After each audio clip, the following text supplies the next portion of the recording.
So I remember being 29 years old, sitting in the hammock in the backyard of our Minneapolis home and reflecting on the previous, decade of my life, coming up on 30.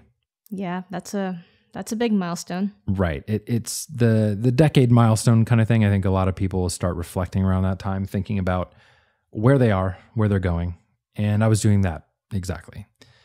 And I realized that there was a major disconnect over the previous 10 years of the things that I knew I valued, the things that I talked about valuing, and the small continuous things that I would do each day, like disconnect, total separation of how each of these small moments were spent versus the things I talked about wanting. So what were the things that you wanted to do?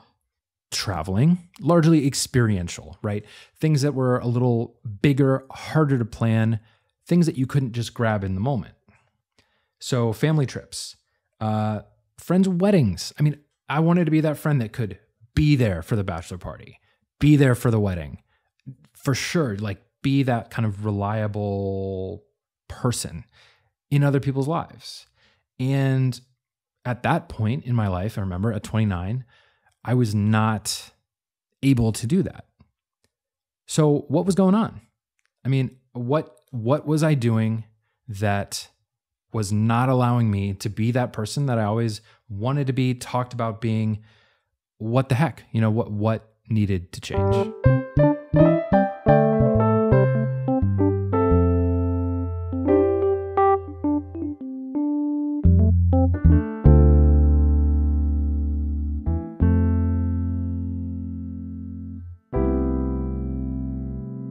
Welcome to the Break the Twitch podcast, a podcast about minimizing distractions and doing more of what matters.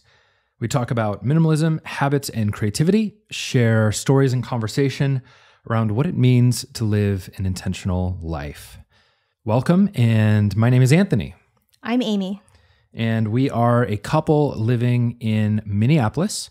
We're in our early 30s right now, and we've been here in Minneapolis for about 10 years, so quite a while at this point. Yeah, it's been a long time.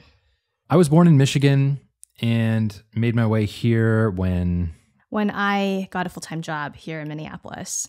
And it started off with an internship, actually. That's how they get you.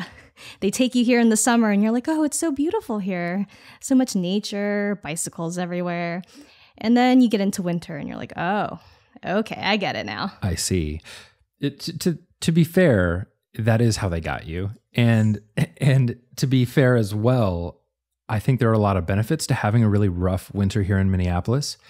You appreciate the summers a lot more. There are some benefits economically as well. And we have 33 or more Fortune 500 companies here.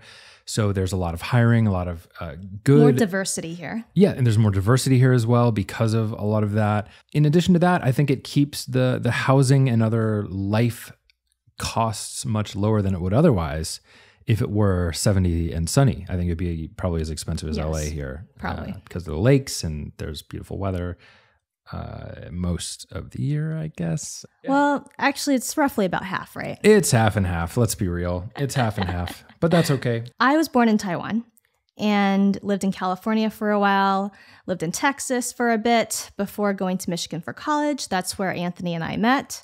And then, as I mentioned, took the full-time job in Minneapolis, and we've spent the past 10 years here. So let's go back to that initial question I asked. What the heck was I doing? What was going on? And what needed to change for me to live more intentionally in alignment with the things I most valued? Looking back, I can say that it was the small, mindless actions every day, repeated over and over and over again, that took me away from being able to do that. In fact, that sentiment is reflected in my favorite quote of all time from Annie Dillard: "How we spend our days is how we spend our lives." In fact, she says, how we spend our days is, of course, how we spend our lives.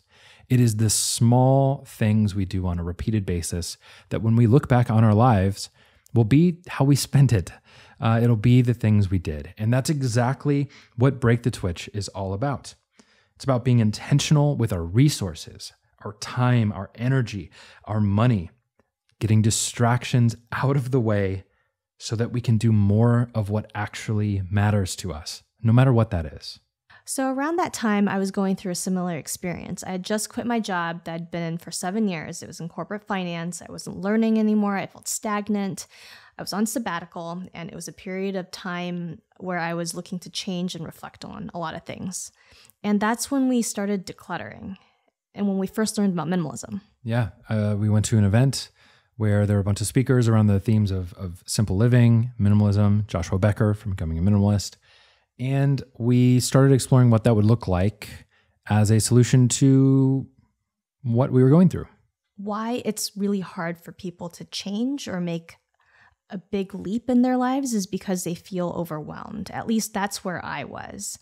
And I think that minimalism being the first pillar of what Break the Twitch is all about is incredibly important, especially if you feel like you don't have the space or the energy to make a big change in your life. Right. Because at least in my experience, a lot of the time, making a big change requires adding something, starting a new habit, starting a new practice, something that you have to add into your life to really get it going. And if you're overwhelmed, overburdened, crammed with stuff, clutter, whatever it may be, you just can't add anything else. Adding something is not the answer in that situation. Right. First, we need to create the space. So thus, Break the Twitch became a minimalism blog. Very much so. That's where we were in the journey. Because that's where we were. We needed to create space, and that's continually where we are in the sense of we are looking to create space in our lives. We're constantly looking to see what are the distractions that are getting in the way. But at the time, it was purely that. And that's kind of what I thought it was going to be. You mean that's what you thought Break the Twitch was going to be? Exactly. That's what I thought the whole blog was going to be. I thought it was going to be a minimalism blog. And about a year later, that changed. I mean, for me, my own experience, I realized that we had reached a certain point with creating space that I fell into a lot of the old habits that I had before we started doing this stuff. And it totally hit me that if I didn't implement positive habits, positive ways to show up, just like Annie Dillard says, spending each day a little bit in ways that we value, in ways that we want. I knew if I didn't do that, the created space would just be frittered away. And so that's why habits became a big part of Break the Twitch, sort of pillar 2, if you will. I know that for me, what's been incredibly important is adding exercise and movement to my day. Yeah. As we get more and more into the connection between health, fitness, mental, and physical, I'm realizing just how connected all this stuff is. And so getting just exercise daily or some sort of movement in every day has been super important. Just one of those habits that we have really doubled down on. Another big one for you, I know, has been not eating as much sugar. Yeah. So eliminating sugar and instead focusing on the positive of healthy eating habits, filling myself up in a more planful way as opposed to going for that last minute sugar has been a huge help just around mental clarity, around weight management, around everything. It's all connected, as I said before. So after you've made the space and you've built the framework of habits, it then allows you to create. Which is the third pillar of Break the Twitch. And I believe the final one. I don't know that there will be some magical fourth pillar that I did, but you never know. I'm not willing to write it off. But creativity sort of sits on the foundation of removing distractions and habits of showing up every day. And we get to start exploring what it means to find our own personal creativity, whether that be the traditional concept of creativity of like finger painting and mashing stuff around, because that's often what people think when we say the word creative. Oh, you're so creative.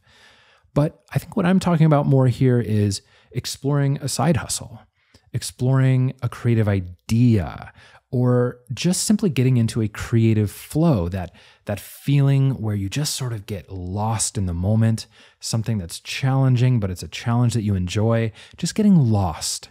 And it could be about connection. It could be about doing some work that is meaningful to you, whether it's volunteering, talking to people, helping others. Yes, getting creative about the ways that you contribute. It's literally showing up in ways that give you purpose, meaning, and sitting upon that foundation you've built with the other two pillars. It's the ultimate in self-exploration. It's about contribution. It's about your growth as a person as well, and how you connect with others and learn from others. Mm-hmm. Absolutely. So that's the framework. You have minimalism, habits, creativity. If you're not feeling creative, you can go back to the minimalism stage and remove some distractions and find what it is that's getting in the way of you creating. Or you can explore what habits are stopping you from being creative. Maybe it's the fact that you're not sitting down every day to make the time to do something creative. Sometimes it's hard to be creative. Sometimes you don't feel like any words are coming out, or whatever you're writing sounds really stupid. Yeah, and you're like, oh, this is trash. I am trash. And you fall into a horrible pit of despair. And that happens. That's a normal thing. But exploring each of these pillars is what we do on a regular basis to continually grow, to continually pursue bettering ourselves in the ways that we need. Because I can speak for myself in saying that I am a flawed human. I have not figured this all out, and I don't know that I ever will. But this sort of framework has allowed me to continually pursue the things that matter to me and keep going, which to me is what matters. And with that, I'm excited to welcome everyone to the Break the Twitch podcast. We're going to be featuring new perspectives around minimizing distractions and doing more of what matters, featuring guests, question and answer episodes, and hosting deep conversations around what it means to live an intentional life. This is a weekly podcast, and our episode 0, is the start of season 1.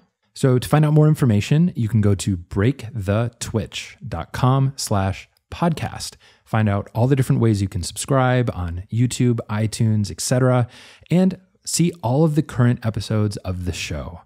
Welcome to the Break the Twitch family. We're so excited to have you here, and we'll see you in the next one.